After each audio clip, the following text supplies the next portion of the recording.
¿Qué tal? ¿Cómo están? Muy buenas tardes. Esto es Agenda Parlamentaria aquí por 5 Días Televisión. Estamos en vivo y en directo por estas pantallas.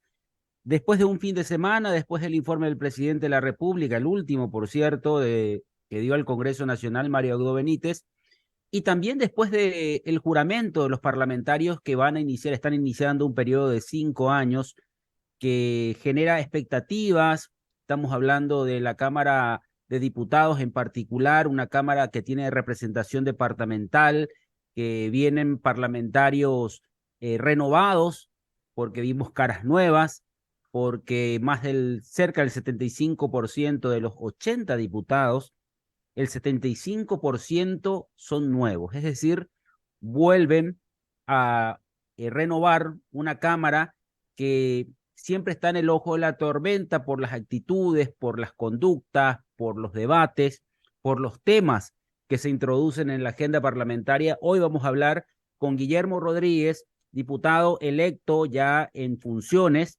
por el movimiento Yo Creo de Alto Paraná. Guillermo, ¿cómo estás, doctor? Muy buenas tardes. Muy buenas tardes, mi apreciado. Muchísimas gracias también por este espacio. Se pospuso un poco nuestra entrevista. Yo te pido disculpas. Como bien dijiste, tuvimos esta transición, este nuevo inicio de esta gestión parlamentaria y ahora sí, oficialmente ya en nuestros compromisos, nuestros roles y ya para lo que se viene.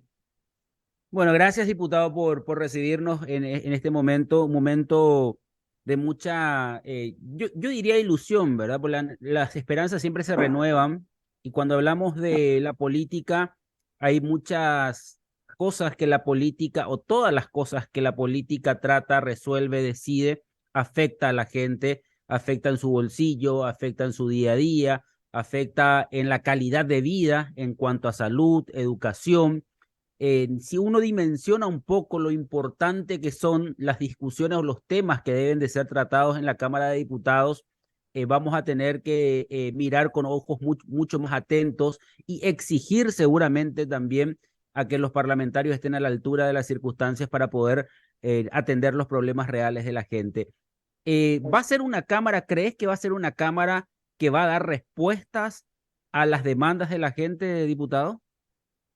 Mi apreciado, es tal cual y vos dijiste, yo creo que esta renovación exige el compromiso muchísimo más grande esta vuelta para nosotros. Más del 70% de esa Cámara de Diputados somos gente nueva, lo que quiere decir que el compromiso es todavía mayor.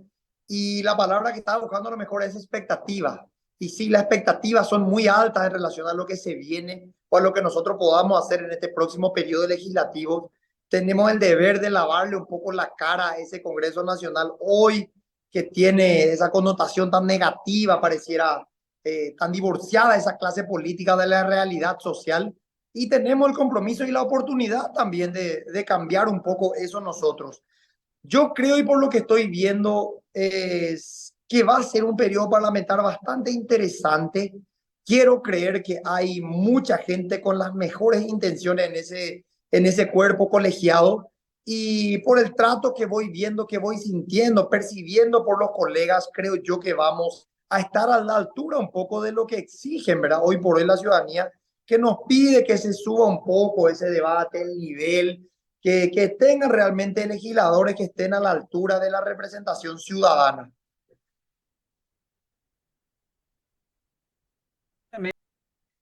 Precisamente, diputado, cuando hablas de los temas que se deben de introducir en el debate y en la calidad del debate, ¿qué temas no deben de dejar de estar presente como una cuestión lineal en todo este periodo de 5 años? Bueno, y fundamentalmente no tiene, a mi criterio, hablo a título personal, no debería de perderse el rumbo del rol del legislativo, ¿verdad? Ejercer firmemente nuestro rol de contralor, por sobre todo. Si bien hay distintos perfiles dentro de cada uno de nosotros los legisladores, que el debate nunca se ha censurado bajo ninguna circunstancia y ningún tema en específico, ¿verdad? Pero digo bien esto porque no deberíamos de perder como Cámara nunca nuestra esencia, nuestro rol de contralores por sobre todo, ¿verdad? Que bajo ninguna circunstancia, ningún criterio permitamos o toleremos el copamiento de distintos poderes, las arbitrariedades, las injusticias.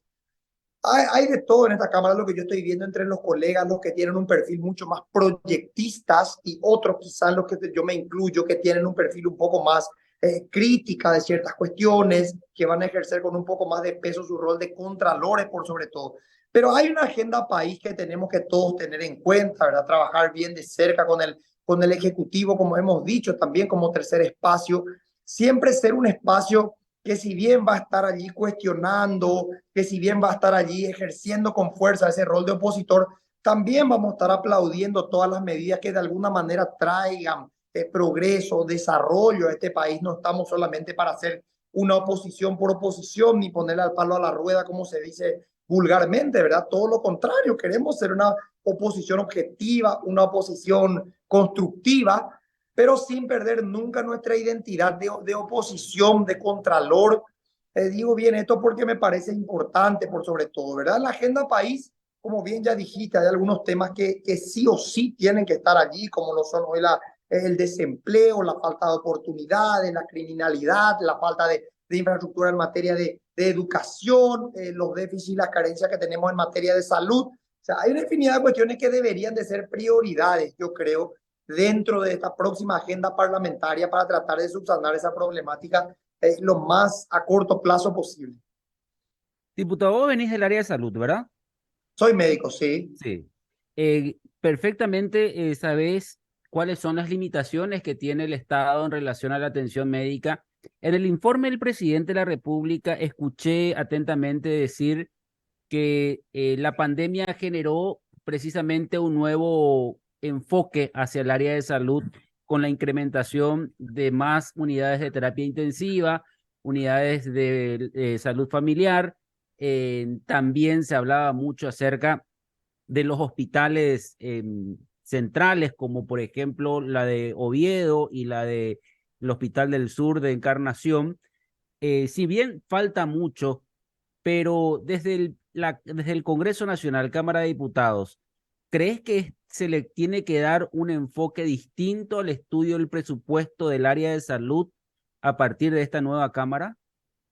No, sin lugar a dudas, sin lugar a dudas. Yo haciendo un poco un análisis breve nomás del cierre del balance de nuestro saliente presidente, también estuve presente y lo escuché muy atentamente, con sus luces y sombras como todo ejecutivo, creo yo, ¿verdad? La historia finalmente va a ser quien va a determinar si su periodo fue realmente bueno o fue terriblemente malo, ¿verdad? Yo, de mi óptica particular, creo que tuvo muchos aciertos en muchos aspectos, pero vamos a entrar en lo que es salud. La pandemia vino a desnudar algunas carencias del sistema de salud de manera, nos quitó una venda de los ojos, como decía alguien, y nos demostró lo deficitario, lo carente, lo necesitado todavía que estamos en materia de salud. Y no hablo solamente de la zona metropolitana, sino que hablo de todo el país. Entonces, se aplicó una medicina de emergencia porque era lo que los tiempos en ese momento nos pedían, ¿verdad? Era lo que exigía y se parcharon algunas cuestiones de manera muy superficial, porque se actuó acorde a lo que los tiempos exigían y los recursos que se disponían. Hoy por hoy tiene que ser completamente distinto, ¿verdad? Yo siempre cuestioné y cuestioné mucho eso durante la pandemia, más de uno va a recordar que nosotros actuamos de manera intuitiva por el miedo, por el desconocimiento, entonces era como que el dinero se utilizaba en lo que primero venía. No hubo una planificación y una microplanificación en cuanto a lo que se podía haber hecho con ese dinero. Entonces, hoy por hoy vos te encontrás con que no hay un solo hospital de referencia que se haya construido, pero de referencia, no estoy hablando de pabellones que se agrandaron, ni el número de camas, ni unidades de terapia intensiva, no va por allí. Yo te hablo del dinero que se recibió, entre paréntesis, ¿verdad? De esos 1.600 millones de dólares, que uno esperaba de alguna manera una infraestructura más tangible. Quizá era la oportunidad histórica que nosotros teníamos para erigir 2 o 3 hospitales de gran envergadura que de alguna manera palíen un poco esa carencia que hoy se tiene en el interior del país. Y eso no lo hay. Tenés mayor número de camas, tenés un mayor número. O sea, habieron muchos cuestionamientos que si no vamos a poner a enumerar, yo te prometo que vas a una entrevista otra vez de 2 horas, de mucha carencia, de muchas cuestiones que a lo mejor no se manejaron como me hubiera de mi óptica gustado. Te digo bien, la contratación de recursos humanos que todos nuestros héroes de blanco, la muralla de blanco, terminaron siendo contratos de 6 meses, de un año, que terminaron la pandemia, todos ellos están en su casa otra vez, peleando nuevamente por un contrato. Entonces quizás es el momento también de incorporar recursos humanos válidos, preparados, capacitados, y hoy ya no hay rubro para ellos. O sea, fue toda una curita, un parche, una gasa, lo que se puso durante todo ese periodo de tiempo, y hoy vos te encontrás con colegas que están suplicándole al gobierno nacional por un contrato, por un rubro, por un nombramiento. Entonces, son muchas las injusticias que todavía se ven dentro de nuestro sistema de salud, no solamente la falta de infraestructura o la carencia en materia de camas o de instrumentales, muchos déficits, mucha falencia que a mí me hubiera gustado, y digo bien, un hospital, por ejemplo, en el Alto Paraná, destinada una partecita ínfima de esos millones de dólares en pan, y vos tenés algo tangible, algo hecho, y que no lo tenés. Entonces digo, el enfoque por supuesto que tiene que ser completamente otro hoy a la hora de subsanar la problemática en materia de salud a nivel país. Y bueno, si uno mira un poco el sistema, que supuestamente siempre se habló de un sistema integrado de salud, es decir, Ministerio de Salud Pública, IPS, los hospitales militar, Policía Nacional, finalmente como que son compartimientos estancos que no se logran unir o no se logran integrar para una Integral. mayor atención, ¿verdad? IPS es un ¿Cierto? caso totalmente aparte, doctor. IPS es un caso totalmente aparte. El IPS pasa, y digo bien esto, por otras cuestiones. Yo no voy a decir que dentro de la administración pública, desde el Ministerio de Salud, no haya corrupción, pero no hay en el nivel en el que existe en el IPS, por ejemplo.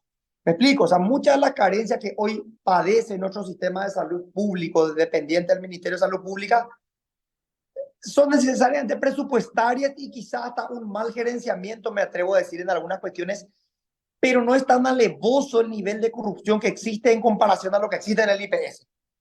El IPS, el 99% de sus problemas estarían subsanados si tuviera una administración un poco más transparente, eficiente y menos corrupta, y tengo que decirlo. El IPS es un monstruo, una máquina de generar dinero que no está pudiendo dar respuesta a sus propios asegurados, a su propia infraestructura. O sea, algo está sumamente mal hecho. Entonces vos empezás a mirar con lupa algunas cuestiones del funcionamiento interno y te vas a dar cuenta que el problema no pasa por la falta de dinero, sino que por un pésimo gerenciamiento y por los niveles de corrupción que están disparados a los cielos. Yo coincido contigo de que aquí tiene que haber una reingeniería del sistema de salud.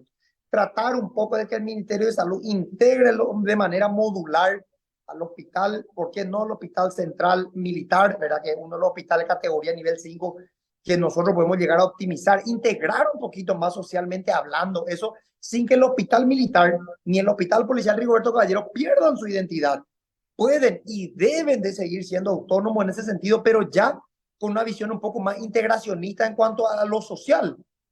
¿Para qué? Para que también pueda de alguna manera reposar su espalda sobre el Ministerio de Salud, sobre el gobierno nacional, y no depender netamente de sus respectivos presupuestos. O sea, es un modelo muy interesante el que vos estás planteando también, me parece, Luis. Ahora bien, lo de IPS es un mundo y aparte. Yo creo que a mí, te digo bien esto, yo voy a tomar un papel muy protagónico en esa cuestión, porque creo que el pueblo paraguayo y los casi 25.000 electores que me eligieron lo hicieron para esto, para que sea un poco una voz de disidencia, hay un contrapeso, una pulga, una piedra en ese zapato. Perdón, ¿me tenés, Luis? Ok. Sí, te escucho. Entonces, creo un poco, Luis, que va por allá, ¿verdad? Yo recibo reclamos de asegurado a nivel Alto Paraná, pero 24/7, 7 días a la semana, prácticamente todos los días, de lo que ya sabemos, ¿verdad? La deficitaria atención, la falta de recursos humanos, la falta de camas, la falta de medicamentos. O sea, está funcionando de una manera en la que no debería de ser, o sea, debería ser todo lo contrario. Entonces, hay que poner los ojos por sobre todo en materia de salud hoy, creo yo, y ayúdame con esto, Luis, que no somos muchos los médicos en este periodo legislativo. Creo que no somos, tengo entendido que yo, el presidente de la Cámara hoy, yo, y quizá alguno que otro colega que todavía no conozco, ¿verdad? Pero eso nos da un poco, Luis, ya aprovechando esto, ¿verdad? Yo quiero presidir la Comisión de Salud del Congreso Nacional.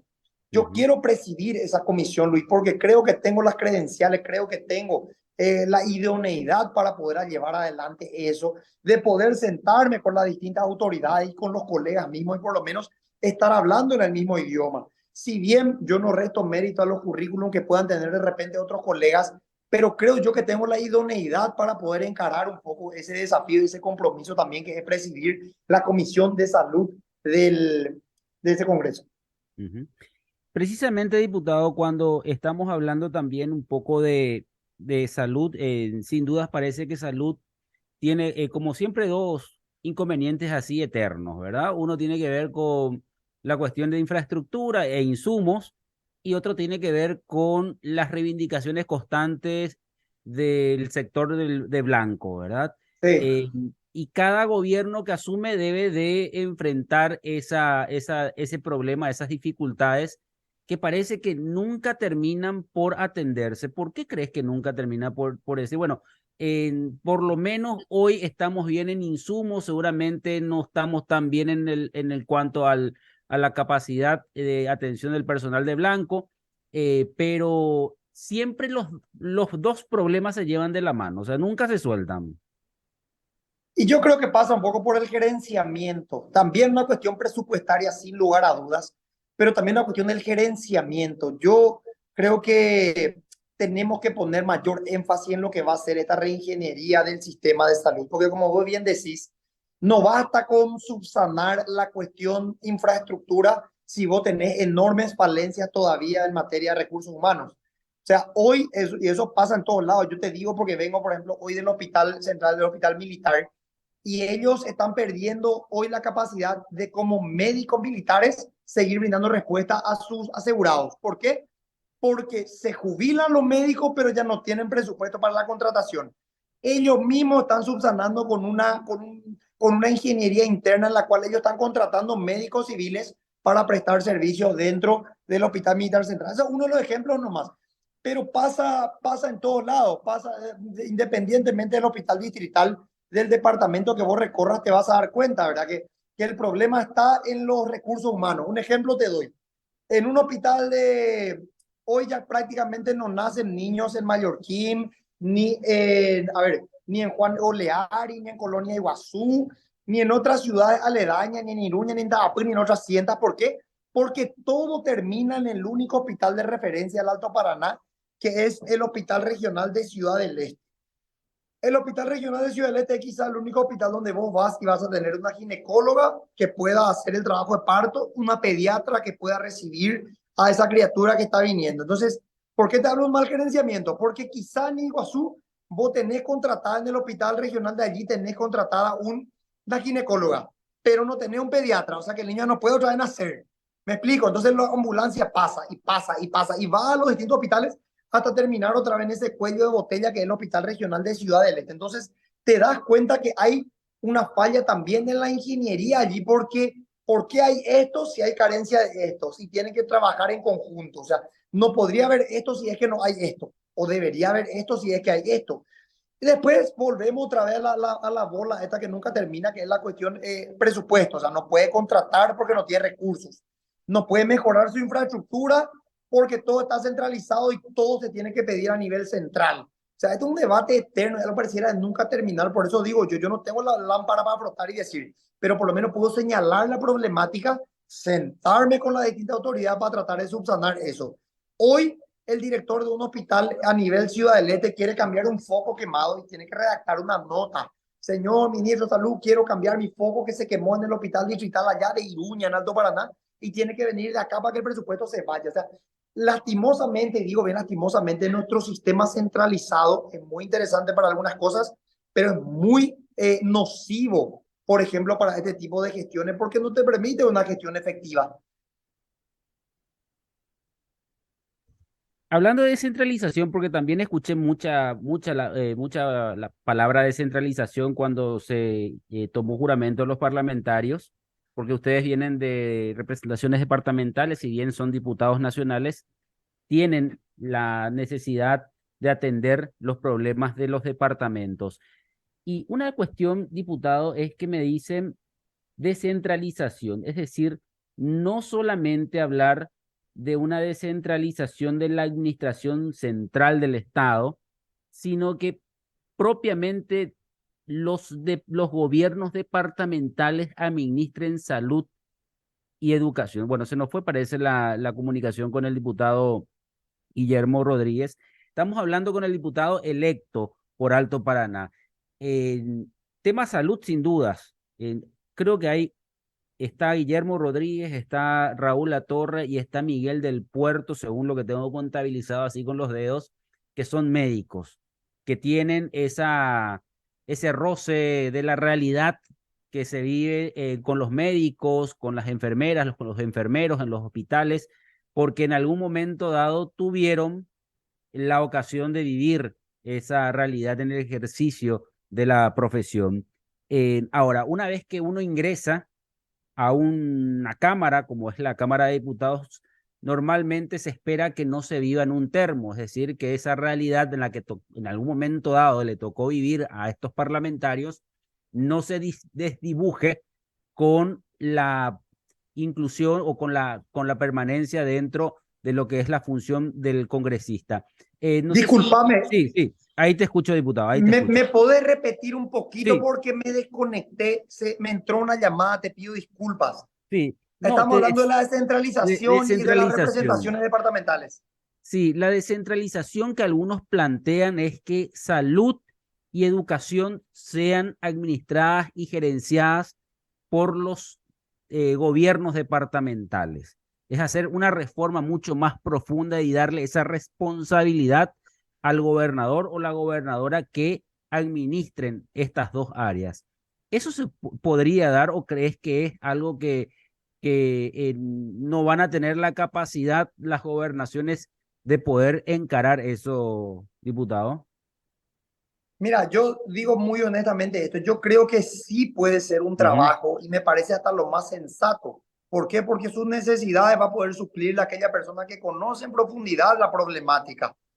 Y muchas veces, ya sea la distancia imposibilita eso por una cuestión obvia, por una cuestión de necesidades prioritarias de administración y de gerenciamiento, sería hasta lo más sensato y lo más coherente que un gobierno a nivel regional sea quien gerencia aquello. Ahora, tenemos un dilema jurídico, obviamente, ¿verdad? Claro. Un problema hasta constitucional, te diría yo, pero hay que encontrar los mecanismos para que sí pueda darse una administración a nivel gubernamental, a nivel más local. A mí me parece pero fantástico y te diría, yo apoyaría una cuestión así, porque solamente quien vivencia, quien es del interior y quien tiene un conocimiento real de las necesidades, las precariedades que muchas veces se padecen y que no se pueden subsanar solamente por un impasse como esto, ¿verdad? De que todo tenga que venir otra vez al departamento central para volver a ir, ya genera un contratiempo y una incapacidad para dar respuesta de manera más efectiva a estos apremios. Así que yo te repito, nos vamos a encontrar con una batalla, con unos dilemas jurídicos, hasta te diría, pero debería de ser el camino, por lo menos en materia de salud y de educación, para Ujú. una respuesta más rápida, más eficiente y hasta más transparente, me atrevo a decir. Sí, porque yo recuerdo que la discusión se había planteado cuando habían dificultades políticas que impedían o que permitían, las dificultades permitían que no se transfieran recursos, no porque era el gobernador, era de otro color político. Entonces, en época de campaña era como que fortalecerle a ese sector si es que se le daba recursos. Entonces, las gobernaciones planteaban, bueno, ¿por qué nosotros no manejamos administramos la salud y la educación? Y ahí te decía, no era darle tanto poder a las gobernaciones que finalmente podría ser un contrapeso demasiado fuerte para el gobierno central.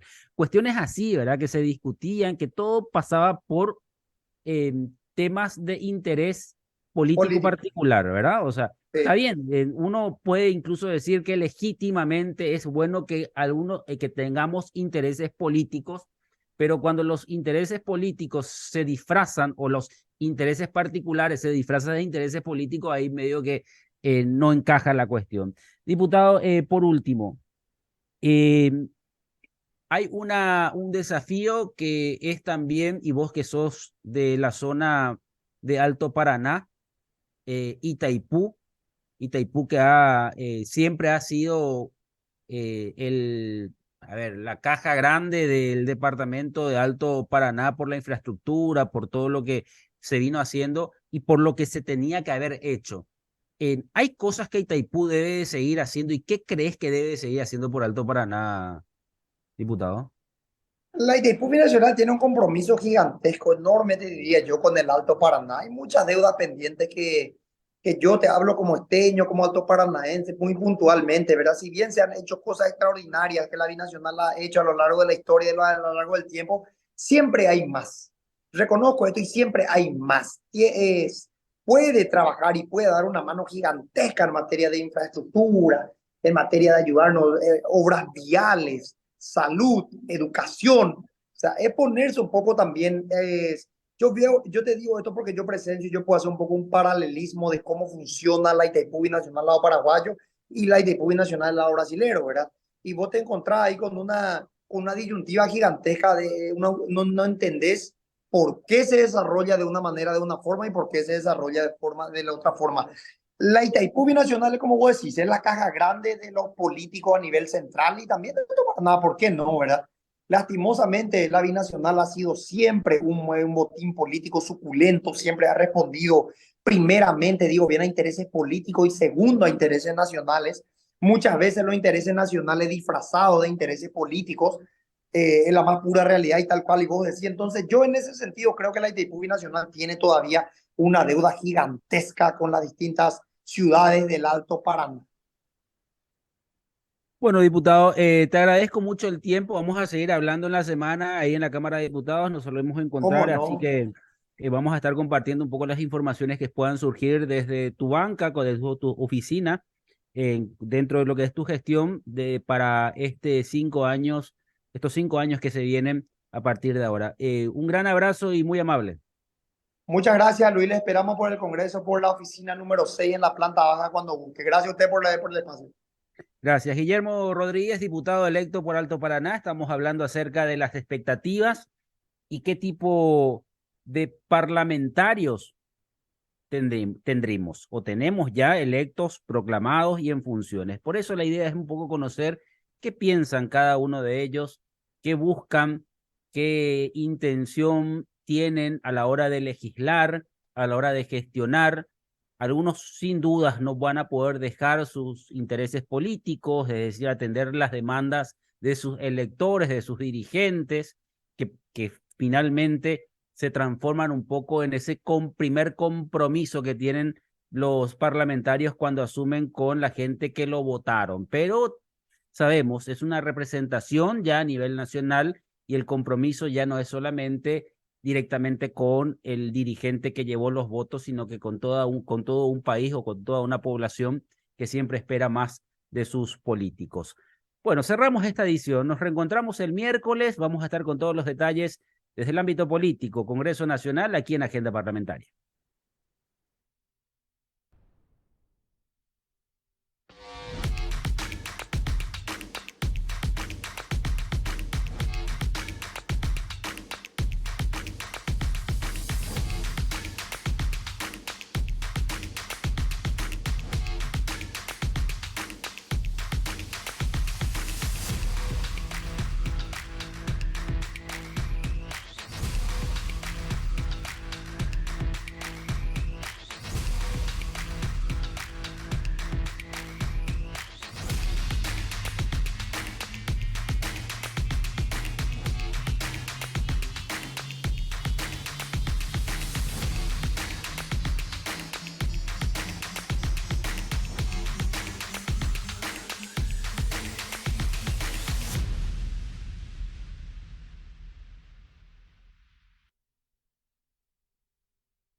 Tarjetas de crédito con más beneficios. Tarjetas Continental. Banco Continental tiene tarjetas de crédito con más beneficios para llenar el carrito o llenar el tanque de tu auto. Más beneficios para cuidar tu salud o financiar las vacaciones soñadas. Tarjetas de crédito con más beneficios, Tarjetas Continental. Entérate de todos los beneficios que Continental tiene para vos ingresando a bancontinental.com.py. Continental, inspirados en la grandeza paraguaya. Aprovecha las super ofertas y gana premios increíbles. 100 millones de guaraníes en efectivo y una fabulosa Volkswagen Amarok Full Equipo 0 kilómetro. Compra ya mismo en Bristol con las cuotas más bajas y participa de la promo más grande del país. Bristol, la mejor casa de electrodomésticos del país. Cierto, no tengo wifi.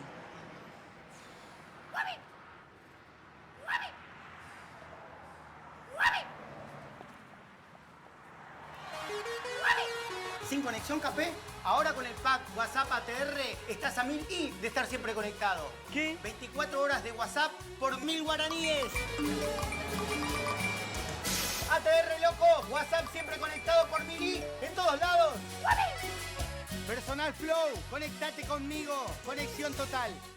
Nosotros las yuyeras tenemos para todos los gustos. A algunos les gusta el mentaí, a otros les gusta el agrial. A cuatereí, pero yo que peñé mucho en nivel. El famoso menta boldo, ¿verdad? El capicedrón. A muchos les gusta con el mentaí y yo le preparo con curupí menta limón. Para los que nunca cambian, curupí tradicional.